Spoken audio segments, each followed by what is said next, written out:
Tere! Mina olen Maria Veltman ja mina olen Tripodi tegevjuht. Mul on väga hea meel teha siin sissejuhatus meie juubeli aastasse. Alustame seda 30. juubeli tähistamiseks mõeldud aastat sügisel meie tavapärase konverentsiga, mis toimub sel korral juba 16. korda. Sel korral ei toome sinuni mitte parimaid praktikaid ja metoodilisi uuendusi, vaid vaatame oma valdkonda natuke laiemalt.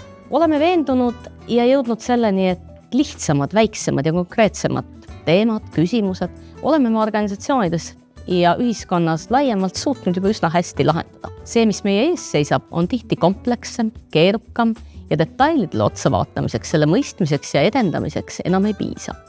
Ja see on ka põhjus, miks oleme seekordse teema sõnastanud ka sinu jaoks natuke laiem ja võtnud selle kokku teemaga Kõik on üks. Mida see tähendab, et kõik on üks?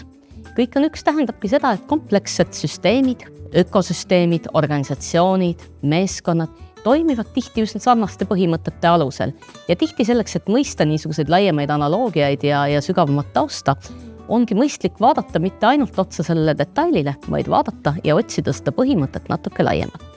Tahamegi sinuni tuua võib-olla praktikaid ja mõtteviise, mis igapäevase töö käigus sinuni jõudnud ei ole, kuid võiksid sulle pakkuda väärtuslikku mõtteainet väljaspool igapäevaseid tegemisi ja teadmisi. Lavale astuvad teadlased ei ole midagi praktilisemat kui hea teooria. Ei ole midagi laiapindsemat kui mahukad uuringud, faktid ja tipptegijad maailmast, kes suudavad tuua selle kõige kontsentreeritumal kujul ühe päeva jooksul väga erinevate vaatenurkade alt sinu ette.